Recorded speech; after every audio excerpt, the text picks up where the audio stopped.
नरेंद्र मोदी ने कांग्रेस और आम आदमी पार्टी पर बहुत बड़ा हमला बोला है।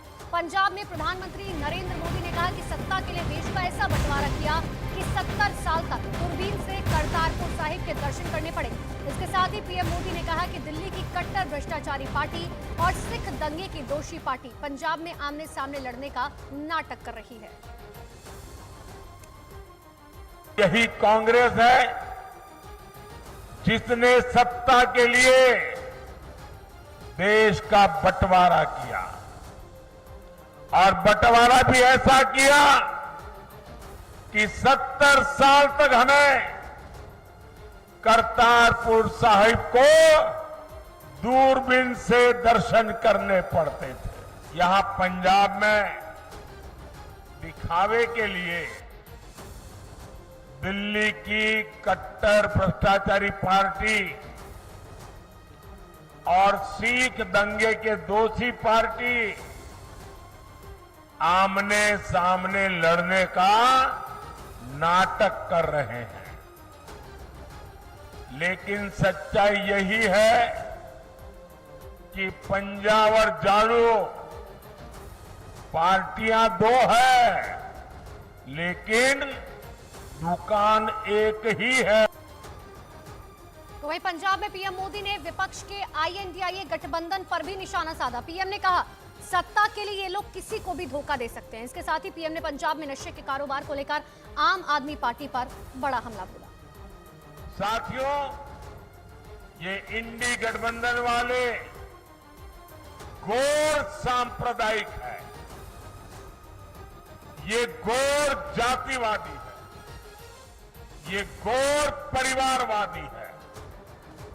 सत्ता के लिए ये किसी को भी धोखा दे सकते हैं। यहां से उद्योग कारोबार पलायन कर रहा है और ड्रग्स का, नशे का कारोबार फल फूल रहा है। यहां राज्य सरकार का हुक्म नहीं चलता। यहां रेत खनन mafia, drug mafia, shooter gang की मनमानी चलती है। पूरी सरकार कर्ज पर चल रही है।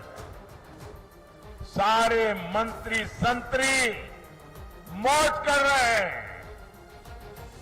और जो कागजी सीएम है उन्हें दिल्ली दरबार में हाजिरी लगाने से ही फुर्सत नहीं है।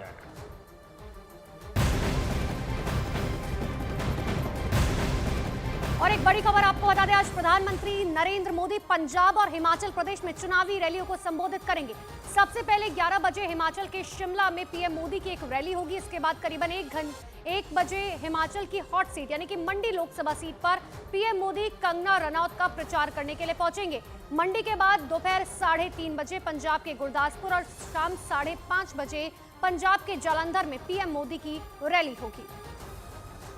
तो बड़ी जानकारी आपको दे रहे प्रधानमंत्री नरेंद्र मोदी आज 2 बड़ी रैलियां करने वाले, एक तरफ पंजाब और दूसरी तरफ हिमाचल प्रदेश का मंडी। वो मंडी जो हॉट सीट बना हुआ है, जहां पर एक तरफ कंगना रनौत चुनाव लड़ रही हैं और हिमाचल और पंजाब में आज प्रधानमंत्री नरेंद्र मोदी कुल मिलाकर 4 रैलियां करने जा रहे हैं।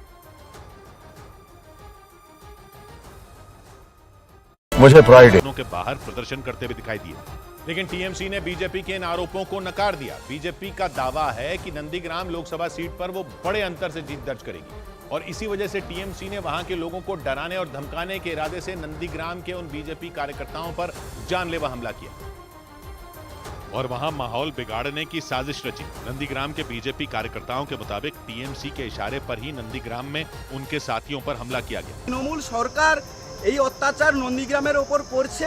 हालांकि टीएमसी ने इसे बीजेपी की अंदरूनी लड़ाई का नतीजा बताया और ये दावा किया कि जब से बंगाल में शुवेंदु अधिकारी बीजेपी का चेहरा बने, बीजेपी के पुराने नेताओं और उनके बीच खटास आ गई। टीएमसी नेताओं ने आरोप लगाया कि इसी आपसी खींचतान की वजह से नंदीग्राम में हमला हुआ, जिसका ठीकरा बीजेपी ने उन पर फोड़ने की कोशिश की। সেই সোনাচূড়া অঞ্চলে তৃণমূল কংগ্রেসের নেই, সেটা হচ্ছে বিজেপির অঞ্চল।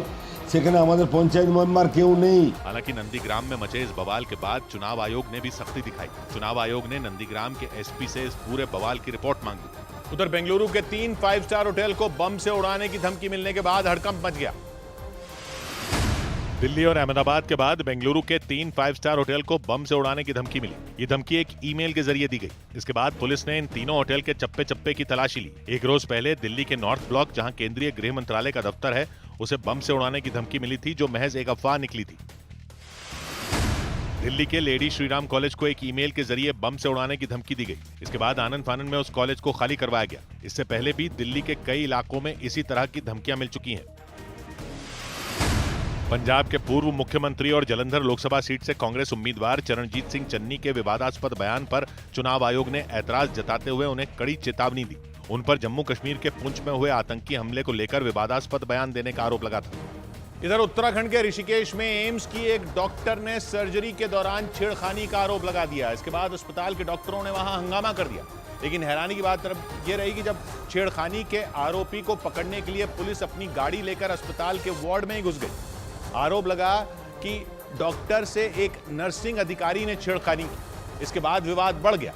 आनंद फानन में पुलिस भी पहुंच गई और आरोपी को पकड़ने के लिए सीधा गाड़ी लेकर अस्पताल के वार्ड में घुस गई। इसके बाद तो वार्ड में अफरा तफरी मच गई। अस्पताल के गार्ड समझ ही नहीं पाए कि अचानक ये क्या हुआ। लेकिन जैसे ही उन्हें पता चला कि वार्ड में पुलिस की गाड़ी आई है, उन्होंने तुरंत गाड़ी को निकालने के लिए जगह बनानी शुरू कर दी और मरीजों के बेड को इधर उधर खिसकाकर पुलिस की गाड़ी निकलने की जगह बनाई।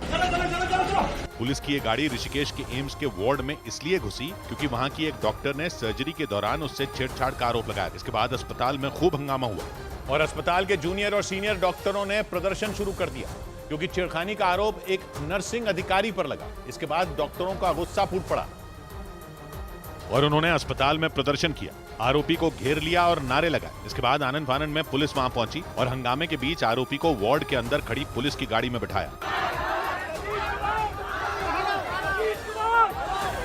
ये प्रदर्शन करने वालों में अस्पताल के जूनियर और सीनियर दोनों डॉक्टर शामिल थे। उनका आरोपी नर्सिंग अधिकारी को देखते ही पारा चढ़ गया और इसीलिए पुलिस के लिए गुस्साए डॉक्टरों के बीच से आरोपी को ले जाना चुनौती बन गया। उन्होंने वार्ड के अंदर उसे गाड़ी में बिठाया और लेकर बाहर चले गए। इस मामले पर राज्य महिला आयोग भी सख्त दिखा। ऑपरेशन में कोई डॉक्टर, लेडी डॉक्टर है और वो वहाँ पे भी सुरक्षित नहीं है, तो इससे बड़ा दुर्भाग्य और नहीं हो सकता है।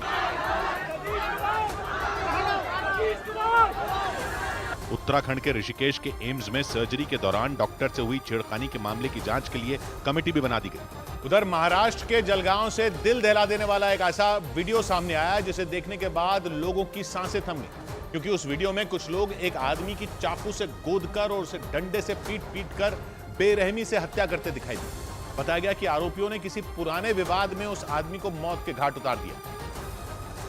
लेकिन जैसे ही इस भयानक हत्याकांड का वीडियो सामने आया, उसे देखकर लोग खौफ और दहशत से भर गए।